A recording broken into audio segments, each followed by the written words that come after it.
بسم اللہ الرحمن الرحیم الحمد للہ وکفی وسلام علی عبادہ الذین اصطفی اما بعد فاعوذ باللہ من الشیطان الرجیم بسم اللہ الرحمن الرحیم کل نفس ذائقۃ الموت وقال تبارک وتعالی فی مقام آخر کل من علیہا فان ویبقى وجہ ربک ذو الجلال والإکرام صدق اللہ العظیم وقال النبی صلی اللہ علیہ وسلم کن فی الدنیا کأنک غریب او عابر سبیل او کما قال علیہ الصلاۃ والسلام اللہم صل علی سیدنا محمد وعلی آل سیدنا محمد وبارک وسلم صلی اللہ علی النبی الامی صلی اللہ علی النبی الامی۔ واجب الاحترام بزرگوں، قابل قدر دینی اور ایمانی بھائیوں، اور بہت ہی احترام کے مستحق میری ماں اور بہنوں، ہم سب مل کر اللہ رب العزت کے حضور یہ دعا کریں کہ اس وقت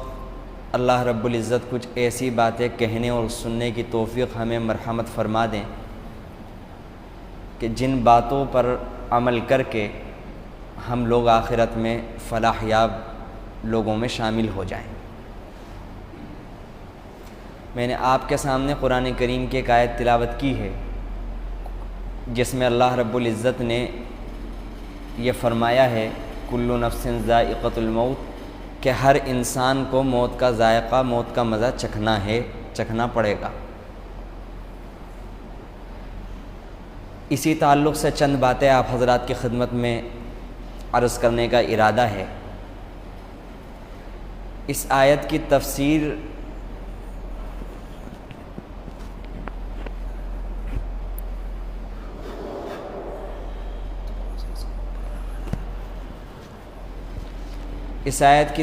سے پہلے چند باتیں عرض کرنا ضروری سمجھتا ہوں، وہ یہ کہ اگر ہم لوگ اپنی زندگی میں غور کریں تو ہر چیز کی ایک حد ہوتی ہے،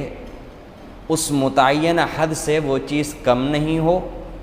اور ایک حد ایسی ہوتی ہے کہ اس حد سے وہ چیز آگے نہ بڑھے۔ ہر چیز کی ایک حد ہے۔ مثال کے طور پر روزانہ ہمارے گھروں میں کھانا بنتا ہے اور کھانے میں نمک ڈالا جاتا ہے۔ اگر کھانے میں نمک کی مقدار جتنی ہونی چاہیے تھی اس سے کم ہو جائے تو بھی کھانا اچھا نہیں رہتا،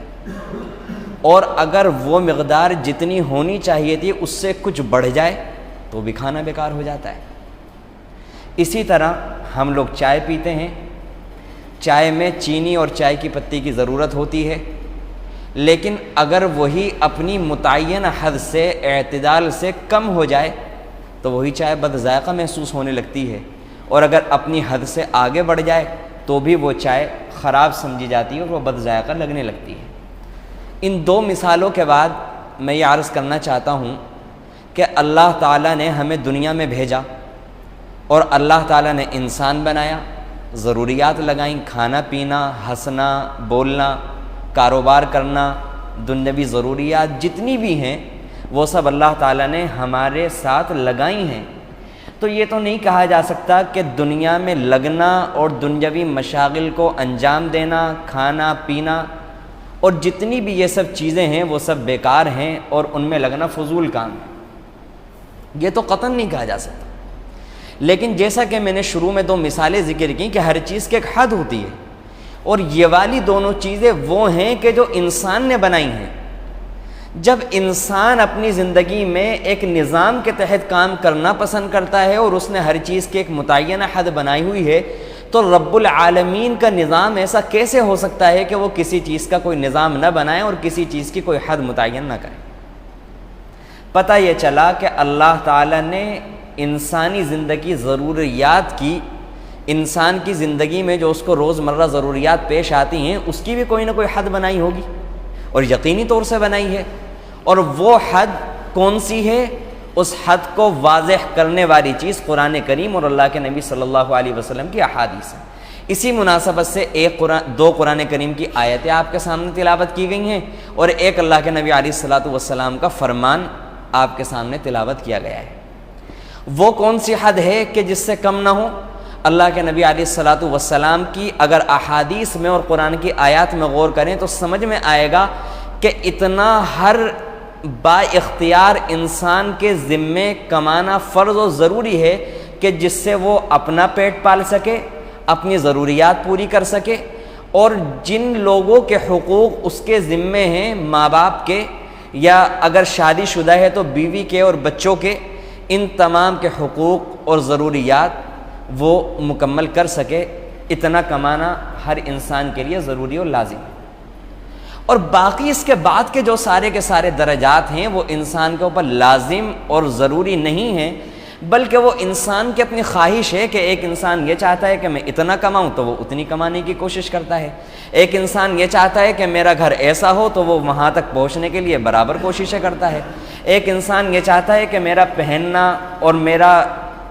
میری جو روزمرہ زندگی میں ضروریات کی چیزیں استعمال میں آتی ہیں ان کا معیار یہ ہو تو وہ اس کو حاصل کرنے کی برابر مستقل کوششیں کرتا ہے اور اپنے اعتبار سے قدم بقدم اس منزل کی طرف بڑھتا جاتا ہے۔ لیکن شروع میں جیسا کہ میں نے عرض کیا کہ اللہ تعالیٰ نے جو حد رکھی ہے، جو حد ضروری ہے وہ یہ ہے، اور اس کے بعد جو کچھ ہے وہ انسان کی اپنی مرضی ہے۔ تو اب ان دو تین باتوں کے ذکر کرنے کے بعد جو اصل بات مجھے بیان کرنی ہے وہ یہ ہے کہ آج ہم لوگ اپنی زندگی کا جائزہ لیں کہ ہم لوگ اپنی اس حد سے جو اللہ تعالیٰ نے فرض کی تھی، کیا ہم لوگ اسی حد پر ہیں یا اس حد کو تجاوز کر کے اتنی آگے بڑھے کہ جو ہمارا اصل مقصود تھا اور جس کام کے لیے اللہ تعالیٰ نے ہمیں دنیا میں بھیجا تھا، ہم اس مقصد کو بالکل سرے سے چھوڑ چکے ہیں اور اس سے بالکل قطعاً غافل ہو چکے ہیں۔ اس موقع کے اوپر جس طریقے سے مجھے یہ بات ذکر کرنی ہے تو اس سے مقصود یہ ہے کہ ہم اپنی زندگی کا جائزہ لیں کہ ہماری زندگی کے اس وقت کیا احوال ہیں اور ہماری زندگی کس دور پر ہے اور اس وقت ہماری زندگی کس طرح سے گزر رہی ہے۔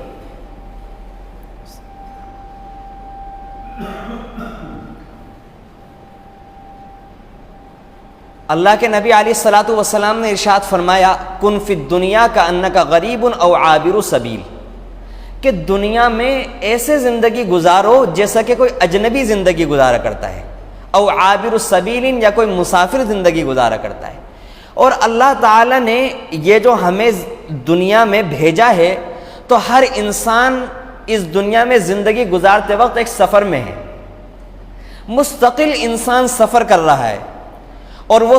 سفر شروع ہوا ہے انسان کے دنیا میں آنکھیں کھولنے کے بعد سے، اور وہ سفر ختم ہوگا انسان کی موت کے اوپر۔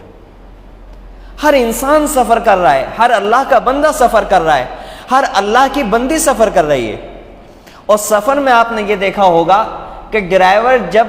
گاڑی چلاتا ہے تو اس وقت اپنے مقصد سے قطعاً غافل نہیں ہوتا، اور برابر میں بیٹھنے والا شخص اگر وہ اس سے باتیں کرے اور وہ اس کی بات کا جواب بھی دے تب بھی اس کی نظر اپنے مقصود سے اور اس جگہ سے جہاں سے ہٹنے پر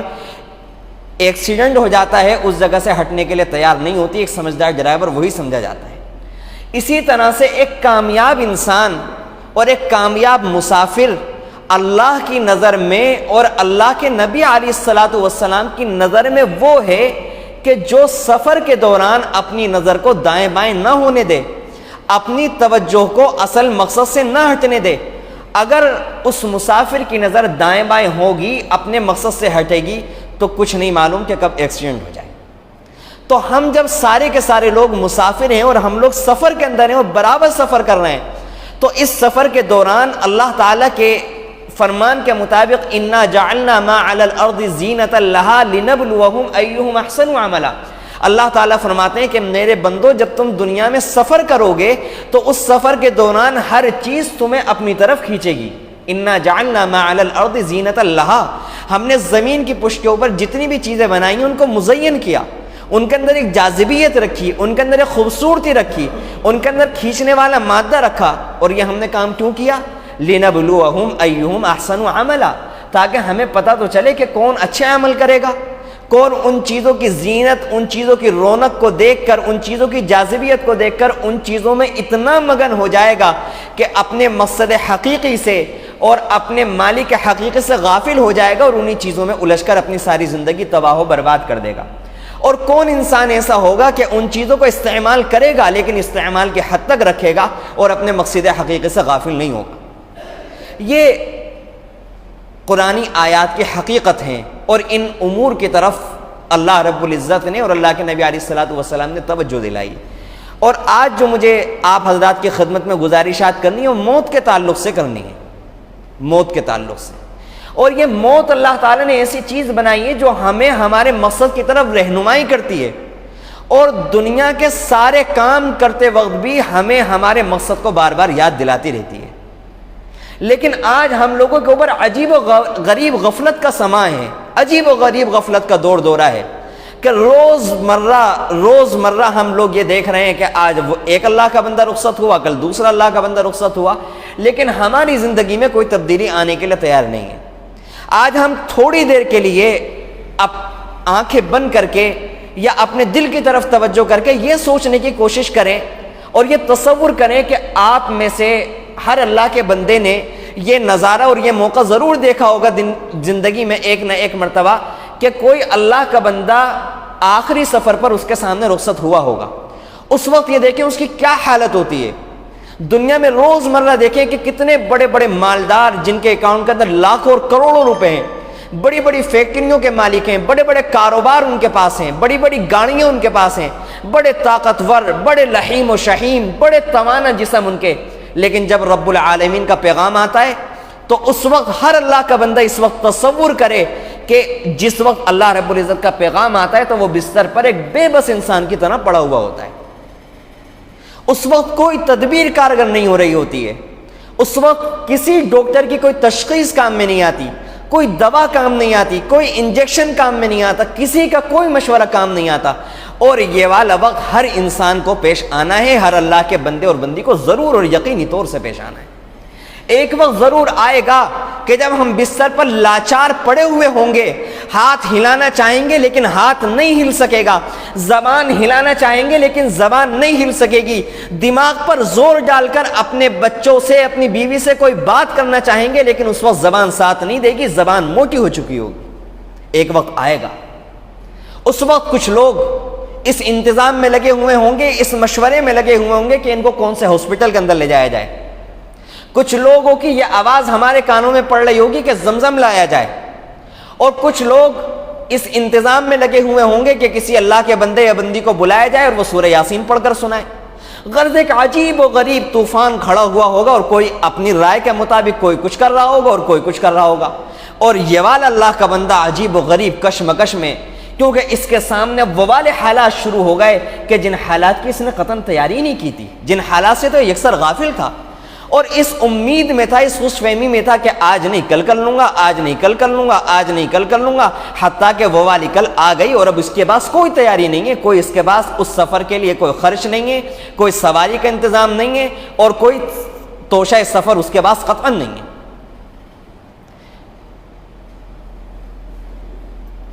بڑی عجیب و غریب احادیث ہیں، بڑی عجیب و غریب احادیث ہیں. اللہ کے نبی علیہ الصلوۃ والسلام فرماتے ہیں کہ جب کوئی بدکار اور فاجر اور گنہگار شخص ہوتا ہے تو حضرت عزرائیل علیہ الصلوۃ والسلام ملک الموت جب اس کی روح قبض کرنے کے لیے آتے ہیں تو اس حال میں آتے ہیں کہ ان کی 12 آنکھیں ہوتی ہیں. تصور کر کے تو دیکھیں کہ ایک انسان کی بعض مرتبہ ہم نے دیکھا ایک آنکھ اس کی خراب ہوتی ہے، اس کے چہرے کے اوپر عجیب و غریب سی وحشت کے آثار ہوتے ہیں کہ انسان اس کو دیکھ نہیں پاتا. ہم اپنے بچوں کی آنکھوں کے اوپر ہاتھ رکھ لیتے ہیں کہ اس کی شکل مت دیکھو. اگر کسی انسان کی آنکھ ذرا سی اوپر نیچے ہوتی ہے ہم اس کو نہیں دیکھ پاتے. ذرا سی دیر کے لیے تصور کریں کہ اگر کسی انسان کے سامنے ایسا شخص آ جائے جس کی 12 آنکھیں ہوں تو کیا عالم ہوگا اس کا. اس کے بعد اللہ کے نبی علیہ الصلوۃ والسلام فرماتے ہیں کہ گنہگار بندے کے بعد جب حضرت عزرائیل علیہ الصلوۃ والسلام آتے ہیں تو اس حال میں آتے ہیں کہ ان کے ہاتھ میں ایک ڈنڈا ہوتا ہے آگ کا. یہ ڈنڈا آگ کا ہوتا ہے اور اس کے اندر کانٹے لگے ہوئے ہوتے ہیں، اور حضرت اسرائیل علیہ السلام جیسے ہی آتے ہیں تو آتے ہی اس بندے سے کوئی بات نہیں کرتے، بلکہ اس کے جسم پر پوری طاقت لگا کر ایک ڈنڈا مارتے ہیں۔ اور روایتوں میں آتا ہے کہ جسم کا کوئی حصہ ایسا نہیں بچتا جہاں پر اس انسان کے جسم میں وہ کانٹے نہ گھس جاتے ہوں۔ اور اس کے علاوہ 500 فرشتے اور آتے ہیں جو بڑی بھیانک شکلوں کے اندر آتے ہیں اور ایک تشت کے اندر آگ کے انگارے لے کر آتے ہیں۔ اور اس کے بعد روایتوں میں آتا ہے کہ اس فاجر اور گنہگار بندے کی روح اللہ تعالیٰ اس طرح سے قبض کرواتے ہیں کہ پہلے انگوٹھے سے روح نکالنے کی شروعات کی جاتی ہے اور ایڑی کے اندر روک دی جاتی ہے۔ ذرا سی دیر کے لیے تصور تو کریں کہ جب ہماری انگلی جلتی ہے تو اس وقت کچھ دیر کے لیے جو روح ہوتی ہے یا ہماری سمٹ کر کے پیچھے کی طرف آتی ہے، تو جس حصے میں سے جو روح اور جان سمٹتی ہے کچھ دیر کے لیے، تو اس وقت کیا عالم ہوتا ہے انگلی کا۔ جب باقاعدہ کھینچی جاتی ہے ایک ایک رگ سے اور ایک ایک ریشے سے اور جسم کے ایک ایک انگ سے، اس وقت جب پیر کے انگوٹھے سے لے کر روح کو ایڑی کے اندر روک دیا جاتا ہے، اس وقت ذرا سی دیر کے لیے تصور کریں کیا عالم ہوگا۔